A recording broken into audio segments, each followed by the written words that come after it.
Welcome back to my Superman series of reviews. I have missed you guys. If you guys have been following my channel for the last few months, you know that leading up to Superman and his resurrection in Justice League, I decided to review a whole bunch of other Superman related material. I reviewed Superman the movie, I reviewed Superman 2, the Richard Donner cut, I reviewed Superman 3, that was hilarious. I also reviewed Superman Returns a few weeks ago, and now I am reviewing the final season of Smallville. It just seemed appropriate. This is Clark Kent in his final ascension, the final steps of his journey to become Superman as we know him. So it just kind of makes sense because Superman is also making his big return in Justice League, and people are looking at that as kind of a rebirth for Superman in the DCEU, just like the Rebirth comics or whatever, so sure, why not? I have reviewed Smallville before. I reviewed the first season, but I just skipped all the way to the end because, let's be honest, the end is what matters the most here. I mean, from the moment Smallville was announced all the way through, this is where we wanted to get to. This is the moment we've been waiting for. This is the finale that we deserved. And did it deliver? Well, mostly I'd say so. By the way, if I'm talking about this, I'm assuming that you have seen Smallville or at least generally aware of the final season of Smallville. So there might be some spoilers in here, but it's Smallville. If you don't like spoilers, just go watch it on Hulu or some shit. One of the things I think that has gone understated throughout the Smallville series is Tom Welling and how great he actually is as Clark Kent. When we think of Superman, we think about this big, larger-than-life superhero, and that's why Smallville was such a great concept when it was first announced, because it basically drops the DC universe into Superman's world, except we have to focus on him before he was Superman. We have to focus on Clark having all of these adventures leading up to becoming Superman. So then when he finally becomes Superman, the lore is established, the universe is as it is, he's already lived through a whole bunch of really exciting journeys, and now he's a seasoned vet, or at least I'm assuming that's what the goal was. And Tom Welling was so great throughout most of this series. He was great again in this final season, and in this final season, we finally do see his journey begin to solidify. We see the cement, the wet cement that's been in his way all the way leading up until this point. That cement is starting to dry. We can now see a clear path towards becoming Superman. One of my favorite things about the final season of Smallville is that we finally get to see Clark start to develop the Clark Kent persona. Basically, he and Lois are trying to be together, they're in a relationship, they're dealing with some stuff, and during the season, spoiler alert, he does eventually reveal to Lois that he is the Blur, as he's been known the last few seasons on the show. And so at first she's like, hey, you should probably find a way to hide your identity, you should cover your face, you should get a mask, you should do something. Eventually, Clark gets to the point in this season where he's like, no, you know what? Superman is who I am. That's who I am. I don't need to hide that.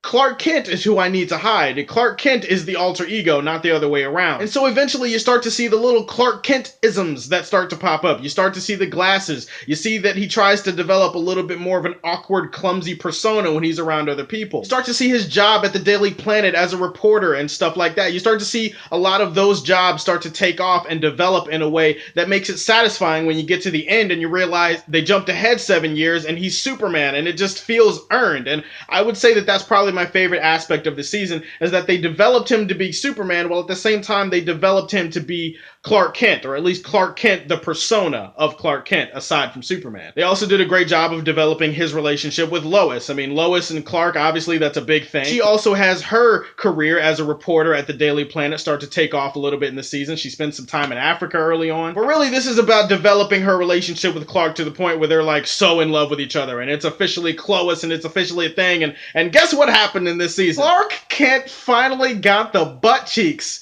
That's what I'm talking about. Yeah, he got some ass. He and Lois, they bumped uglies. They did the do. I mean, it was amazing. It was great. Finally, after all this time. Yeah, Clark and Lois, they finally made a constellation. You know what that constellation was called? The Milky Way.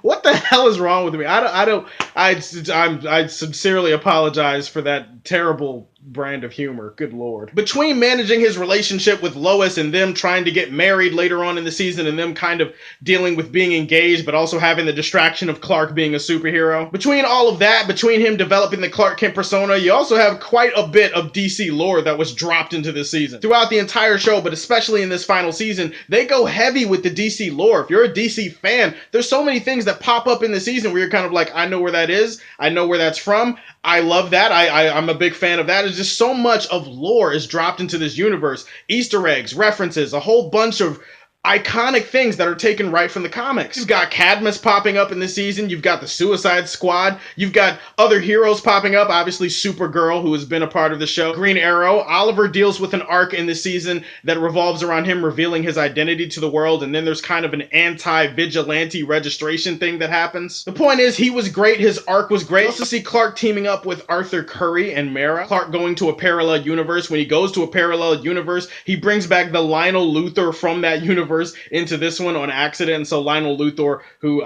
he's been dead, he just kind of goes, yeah, I faked my death and I'm back and I'm Lionel Luthor because reasons. Dr. Fate's helmet popping up in this thing. There's just so much about DC lore, and they go heavy on it in the season, and for good reason, because it is the final season and they do want to lay it on pretty thick. You kind of have to focus heavily on the DC lore in the season because Darkseid is here. Big arc. The big villain of the final season is one of Superman's biggest enemies, which is Darkseid. Darkseid is, okay, in the show he looks like shit. I'm not even going to sugarcoat it. Darkseid looks like shit in the show. He just does. But, keep in mind, it's a TV show. Effects aren't always going to look top-notch. The special effects aren't even going to measure up to what we see on The Flash in 2017. It's not always going to look smooth. It's not always going to look great. So you got to give it that little caveat, but that doesn't mean I can't still acknowledge Darkseid looked like shit. This season is really more about Darkseid and his manipulations. He tries to manipulate a lot of people close to or around Clark. The whole thing kind of creates this wedge between him and Jor-El. Yeah, he and Jor-El kind of have this thing where they're kind of at odds at different points of the season.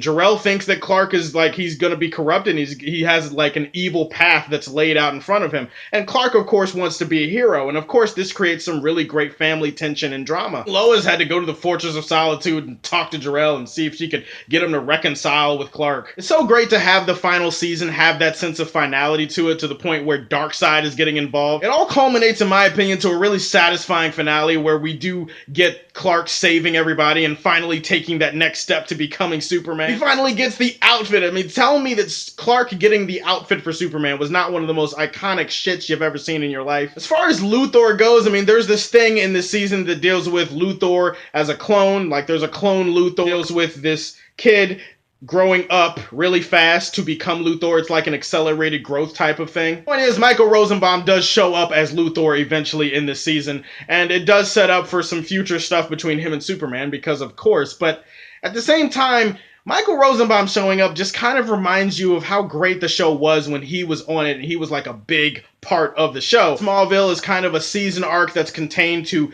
villain of the week type of episodes. There's going to be some dips in quality here or there. There's going to be some ups and downs, just like you see with any other show. Sometimes the villain of the week thing works out and it's really well developed. Other times it feels rushed and poorly developed and it feels like a bunch of stupid stuff happening. You got to accept that with pretty much every villain of the week type of show. But again, the sense of finality that this season brings, where we finally get to the end and it's over and Clark gets the suit, and then we jump ahead 7 years later and he is Superman. He and Lois apparently are not married yet, but they both work at the Daily Planet and they're still together, I guess.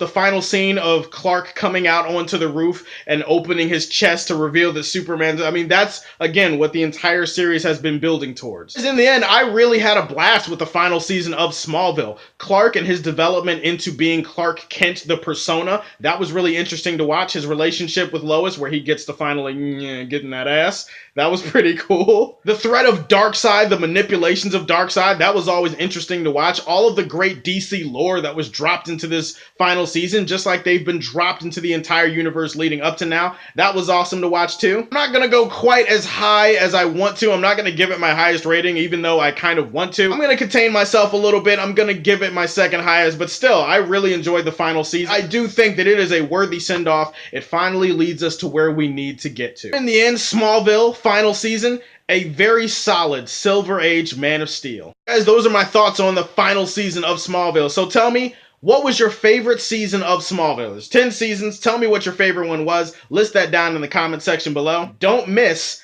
my review of Superman Doomsday next week before I see Justice League. Can't wait for that.